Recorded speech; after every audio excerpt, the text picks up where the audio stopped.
Hi, my name is Megan Ewing, and welcome back to Behind the Breakthrough. Today I have a super special guest, Tiffanie, and I'm going to add a little something to your name because I think it's Tiffanie Event Planner McCoy. We're going to say Tiffanie the Event Planner McCoy. So I am blessed enough to find out, one, that you traveled over an hour on top of kids, and we all know those issues, to get here just to be on the podcast. I'm excited to talk to you about a few things. One, you just came off of a huge event that I'm sure we'll get to mention. You conveniently, we were able to connect through a mutual friend, Kenny Clapp, Yes. and just in time to get you on to the conference. Yes. I can't wait to see your breakout session. So I'm not going to keep teasing them with everything, but I'd love for you to kind of give your background, some of the things that you're working on, and just let them know who you are. Sure. Thank you so much. First, thank you for having me. I really appreciate it. Thank you for having me at Yeah. short notice for the summit. I'm really, really excited about that. So I am Tiffany, and it's affectionately known as Tiffany Event Planner. I love that everyone, when they get to know me, they add the because it's really an honor, right? Yeah. People will say, "Oh, nope, she's the event planner," which I absolutely love, and I, take that with such honor. So I am the owner, founder and owner for Bird of Paradise Events, event planning, design, all of those things. I am also the author of the Competent and Confident Wedding Planners Guide, which is a book that I wrote for upcoming wedding planners to give them some tips, some transparent stories. There's also a workbook that comes along with that, for entering the wedding and event industry. And I have been doing this for about 15 years. Wow. And I love every bit of it. It's a stressful job to keep going and I mean, and every time, whether it's your post, whether it's a conversation with you, whether it's a Zoom call, you always are smiling, you always are happy, you're always bringing this energy where it's kind of like event planners, a lot of times, you don't always get to see that because they keep everything together. Yes. I heard a quote recently where it was kind of like event planners are really just the people who have to fix things the whole entire event. Like the event day is not fun because it's like fix this, and the easier you fix it, so no one realizes that you fixed it, the better job you do. That's So correct. considering the magnitude events that you have, I'm sure you are a great fixer on the day of. But we're gonna jump right into the questions. Okay. So, what inspired you on your journey to entrepreneurship? Well, I knew I always wanted to own my own business. I just didn't know what I wanted to do. And much like entrepreneurs, we kind of come in trying different things Yep. before we find that thing that works for us. So I knew that I wanted to own my own business. My background comes from being an executive assistant to presidents and CEOs. So I was always a mover as far as fixing things Okay. and putting things together. Initially, I really wanted to be solely corporate events Okay. because I was already in that corporate world. So I kind of knew, how those things went, and they weren't as emotional as weddings and events. However, I was blessed enough to start Bird of Paradise with like a nonprofit gala. So therefore, I entered not into just weddings. Okay.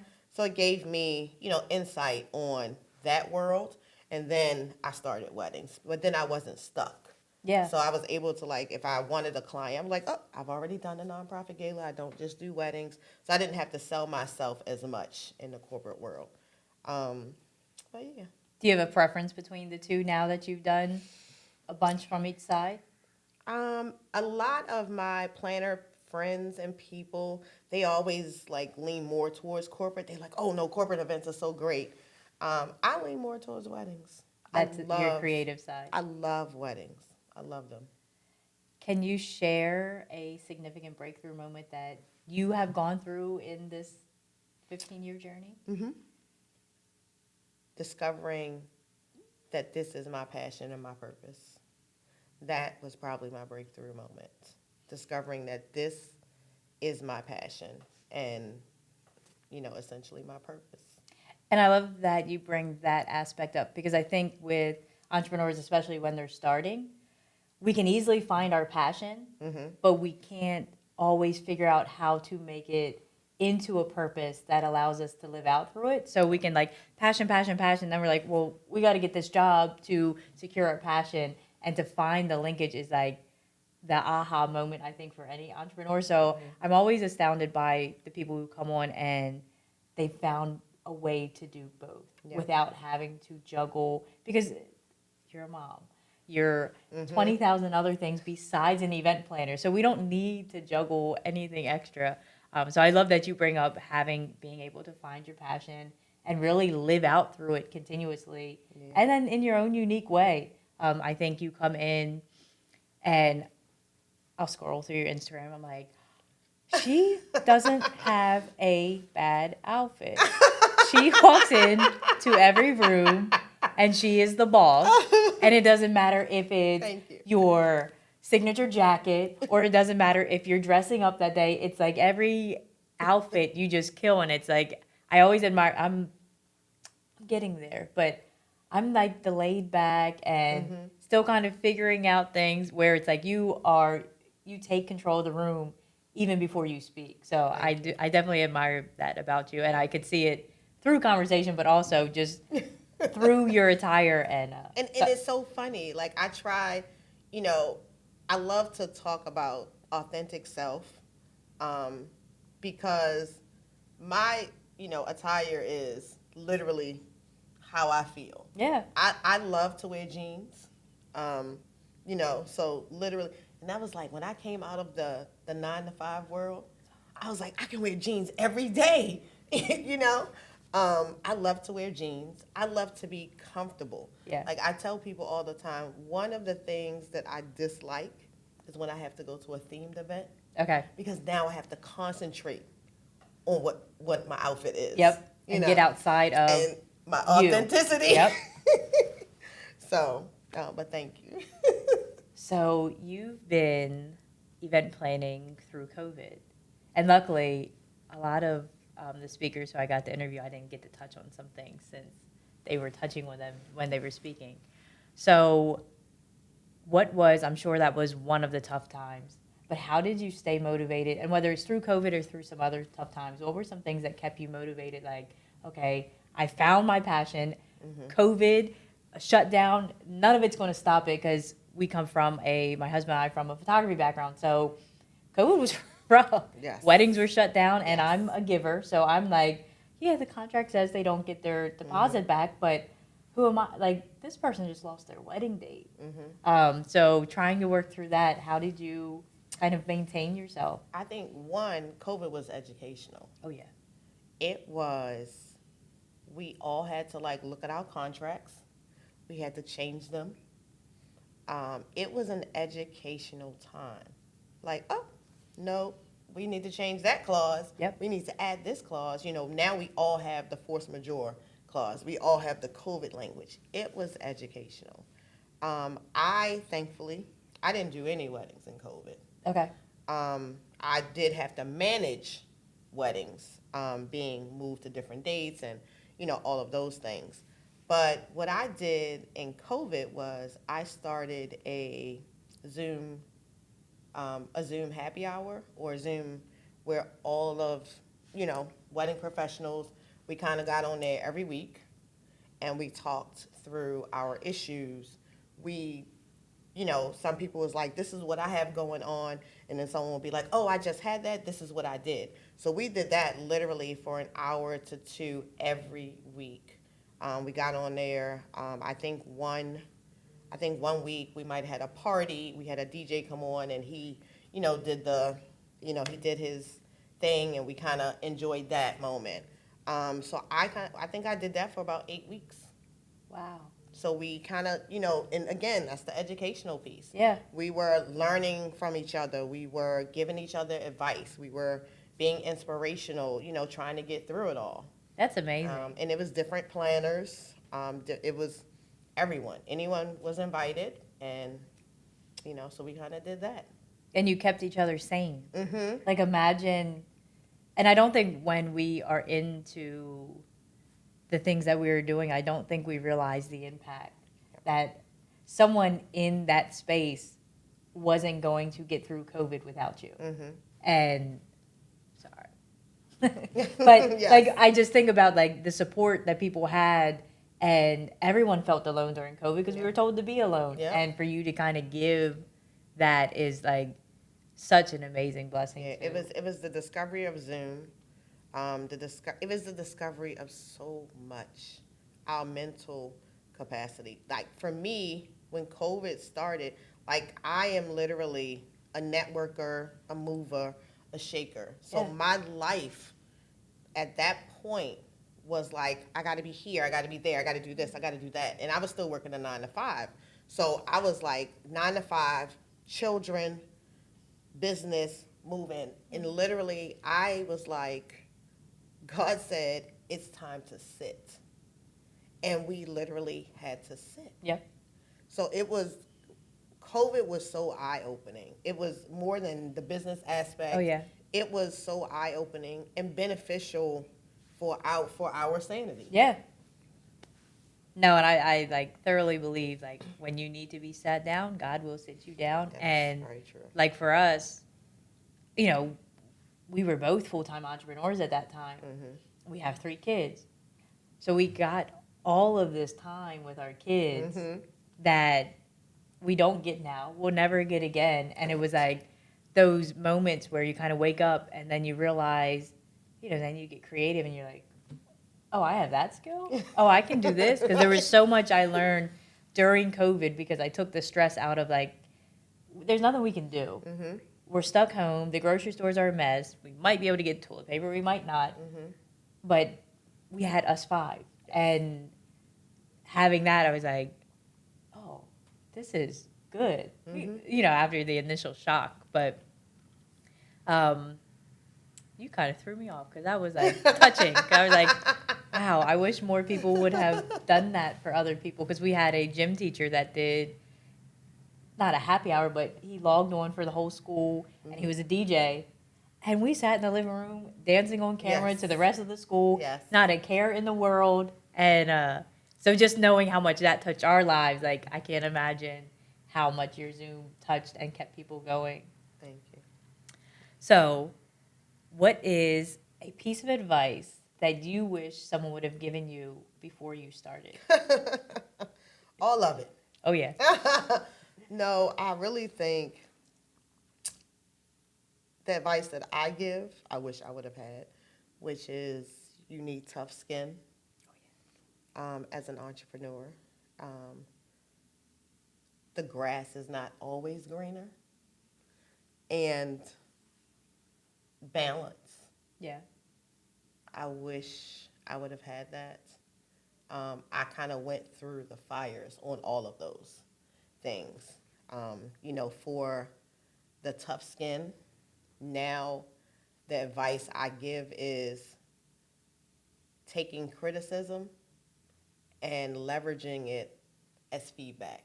Yep. So to process it to excel your craft or to process it to excel yourself in entrepreneurship, right? Instead of taking every little bit of it and just Holding and being, angry about it. No, let's flip it. Let's take that and use that as feedback. So I wish I would have had that. I kind of went through, every little thing. I'm like, oh my gosh, what? Yep. And then the balancing piece. There's a lot that goes into entrepreneurship. There's a lot of late nights. There's a lot of early mornings. There's a lot of uncertainty at times. And you have to find a way to balance so that you can succeed in entrepreneurship. Because it's not an easy thing, whether it's journaling, whether it's therapy, because there are times where you're going to want to quit.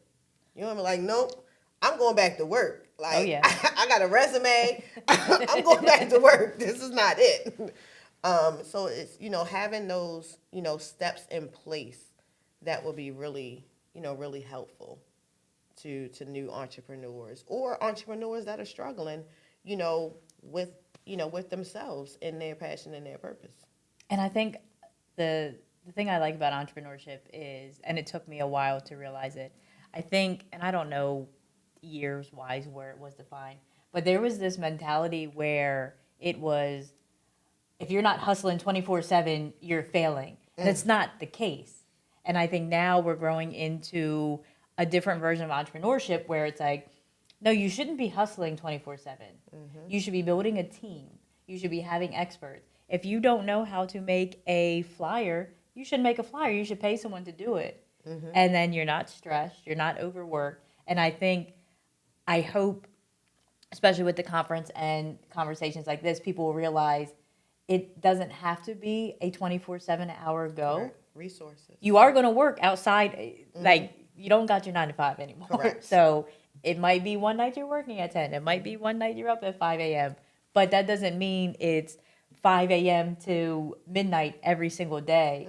And I hope people start to utilize the resources. And that was a big vision of the conference of I wanted to get the resources into a space so people know, hey, oh, I don't have to do that? Correct. Okay, their fees are this, but imagine the stress I'm going off of. And it's funny because I decided I'm one of those people who think I can do everything. You know, I'm sure we can relate. We all, yep.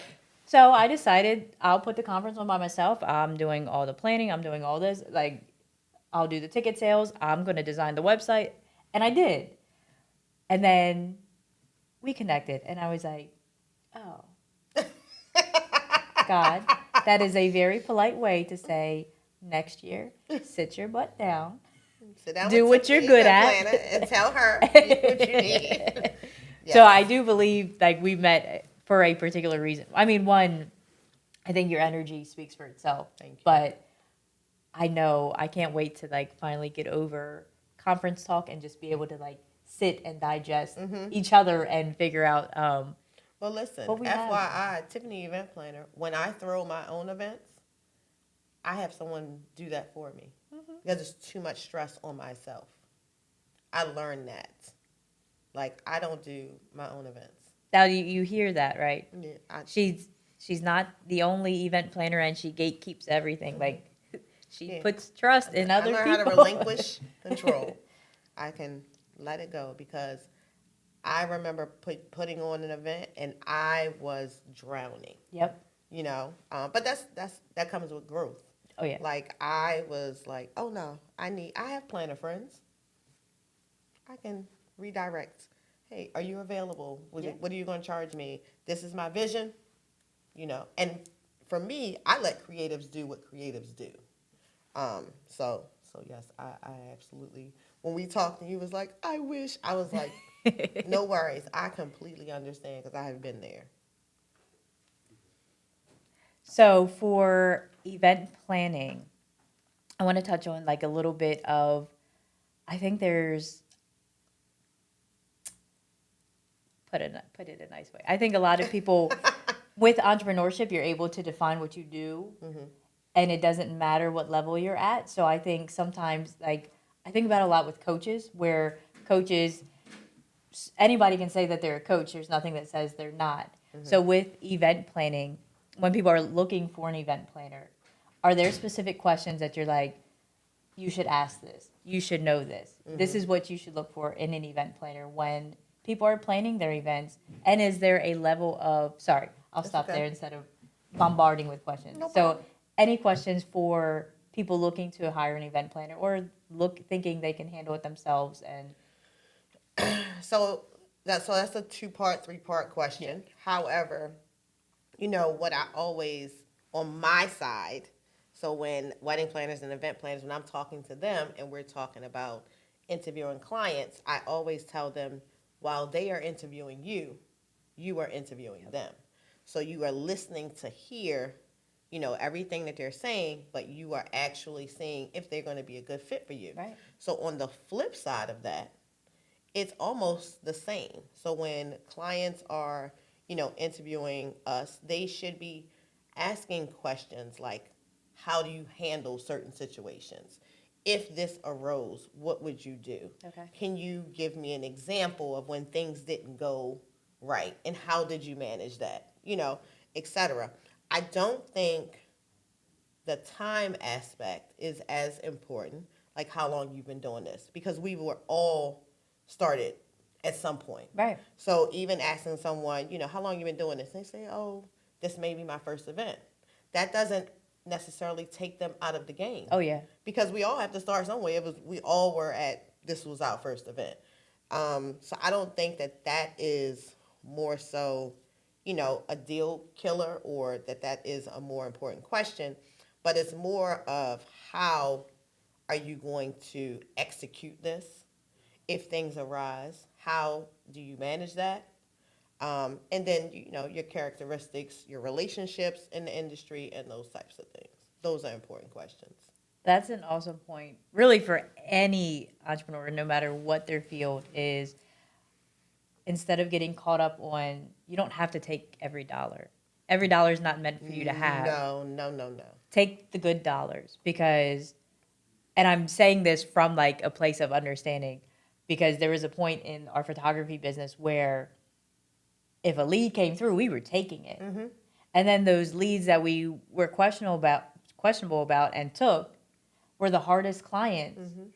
And they just didn't fit the vision that we portray. There's a stigma with photographers. Oh, if you have a camera, you can take any kind of picture, which is true.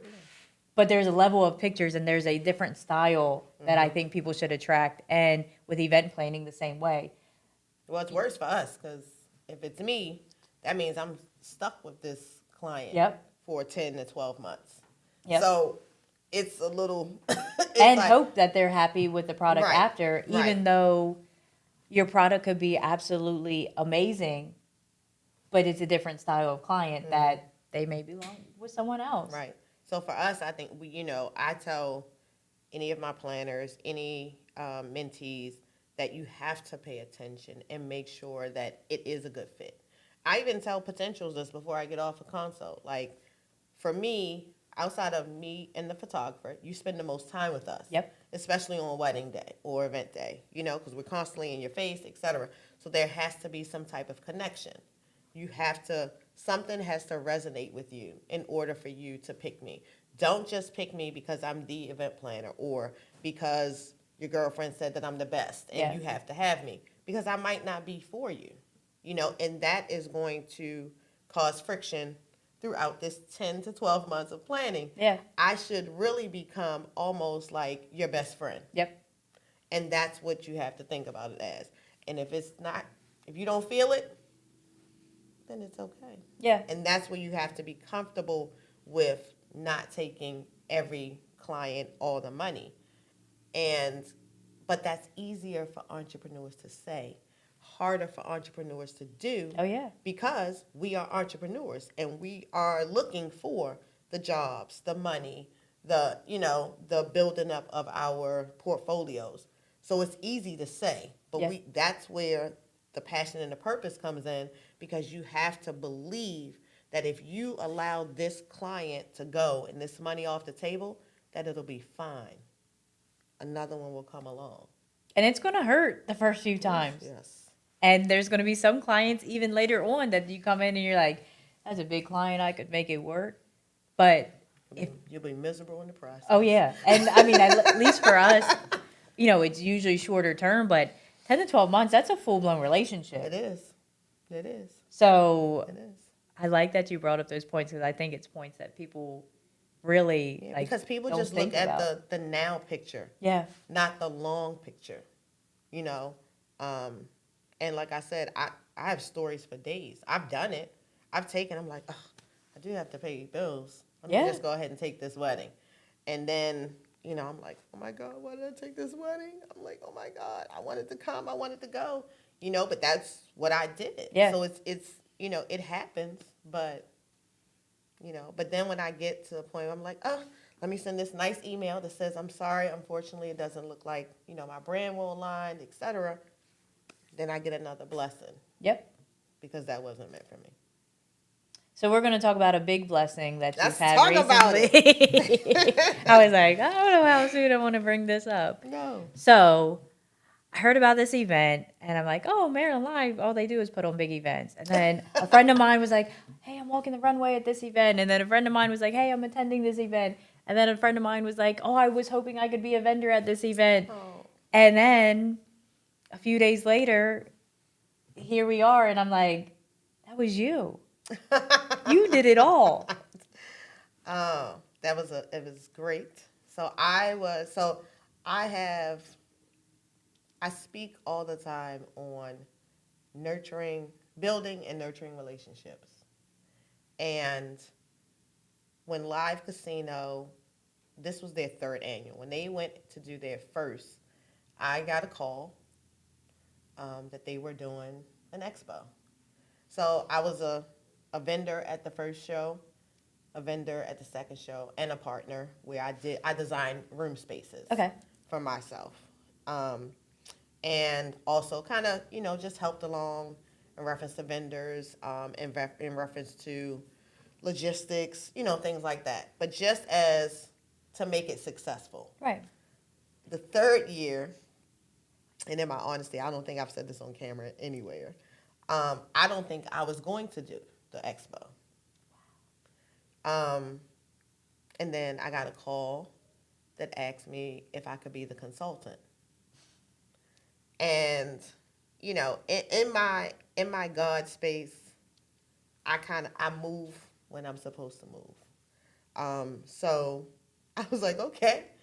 So I was actually the wedding expo consultant, which was an amazing experience.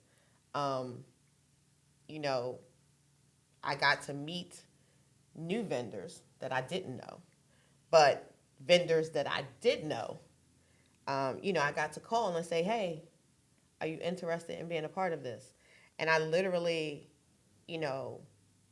understand how important it is for us to have meaningful relationships, for us to be authentic in our community as far as building a community and not separating.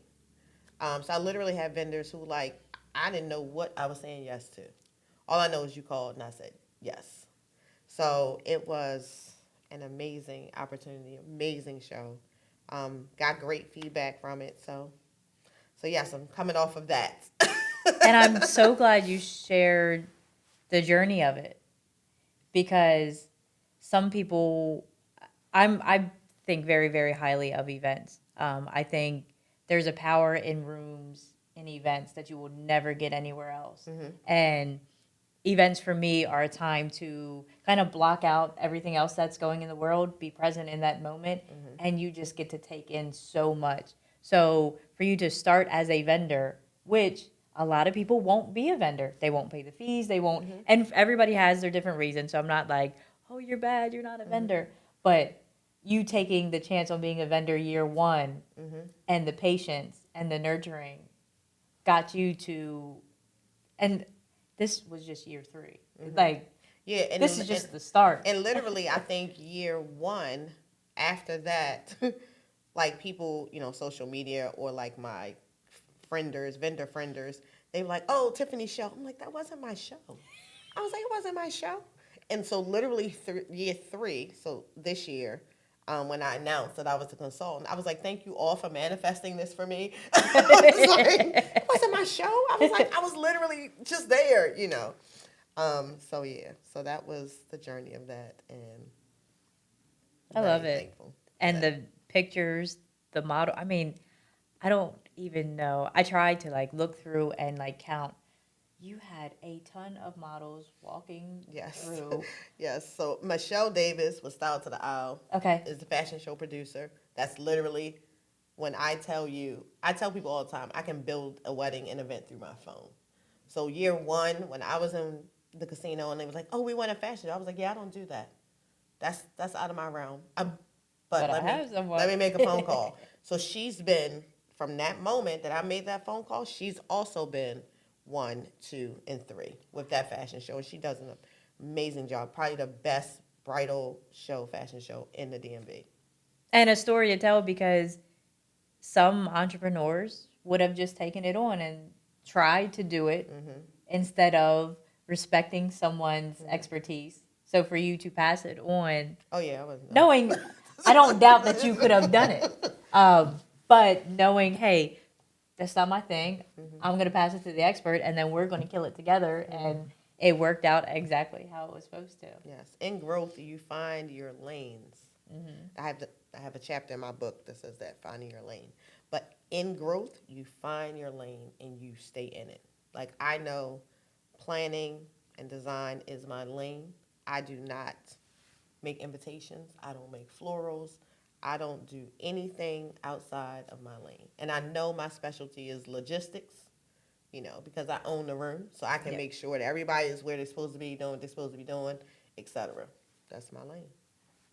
So speaking of own the room, your topic for your breakthrough session will be own the room, which if you already have your tickets, make sure you check your email because you can choose your breakout session. If you don't already have your tickets, get your tickets because this should go up today.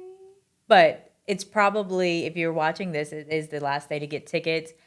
We were lucky enough to get some sponsors that are providing enough money to cover lunch for everybody in the room. Yay. So now I have to get those lunch orders in. So you're going to talk about owning the room at the conference on the 16th. What advice or what kind of goals do you hope the people that are in that room with you on the 16th will leave feeling? Confident, inspired. I want to talk about manifestations, and just owning the room that they are in. And if they are there, that means they are supposed to be there. I'm very excited about that. That's a big one. Yep. So before we kind of close out a little bit, what does 2024 have in store for you? Man, so it has been complete overwhelming of just blessings and peace. I think last year I said I wanted to speak more. Okay. And I have done that. That has started to, come to. I have 2 children. Okay. One's 11, one's 27. They are called the miracle and the blessing. Oh. So my oldest son, this morning, he said, "What's your schedule?" So I, gave him my schedule, podcast interview. He was like, "I love this podcast era for you." Oh. And I was like, "I love it for me too." So my goals are, I wrote a book last year. That was major. And then now I want to be more in speaking. I want to be more in, educating, inspiring. I want to do those things. And they are coming too. And I'm very excited about it, as well as my weddings and events. Of course. As well as my weddings and events. So first off, where can they find you? So on social media, at Bird of Paradise Events, and then at Tiffanie Event Planner. On the web, www.birdofparadiseevents.com. And if you are in the wedding and event industry trying to figure out things, my book is www.thetiffanyeventplannerexperience. Perfect. Yes. And when they want to buy your book, where can we find it? On the Tiffany Event Planner Experience. Perfect. Yep. So we got your book, speaking engagements. Yes. Instagram's fine. Yes, Instagram is fine. Slide in my DM. I take it. I slid in Megan's. Listen, I never stopped learning. Someone was like, just start to reach out to people. I was like, really? And I take feedback and I leverage it. So slide in my DM. I slide in DMs, in regards to business. So yes, I have your speaking engagement, which is this week, which I'm very excited about. And then I think in about 10 days, I speak to a young girls event, Future of Women. Nice. And I think that topic is leadership and style. So I'm really excited about 2024. And I will say, if you want to know what she has going on in 2024, follow her on social media. She'll keep you updated. She'll let you know what's coming up. I have to say, some people aren't great at that. I could be a little better, but you are great about letting people know what you have going on and sharing. So I cannot wait until Saturday. I know, so our breakout sessions are at the end of the day, so I just can't wait to see people walk out of that room. And I just have this vision of they're going to walk with a little bit of a different stature. They're going to walk and they're going to be like, what room am I going into next? Because I'm going to own that one too. Exactly. Yeah. So And I'm I have excited. something planned. I'm so because I know it's at the end of the day. In my 9 to 5 life, when we would have to go to like all day seminars, when you get to the end, you're like, oh my God, Yeah. it's not over yet. So I have something planned for that. Get you back re-energized for that last breakout session. Love it. So I'm excited. All right, so we will see you on March 16th. Yes.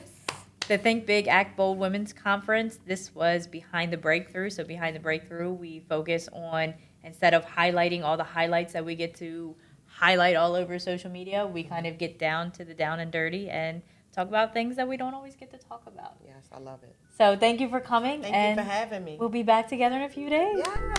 Thank you so much. You're welcome.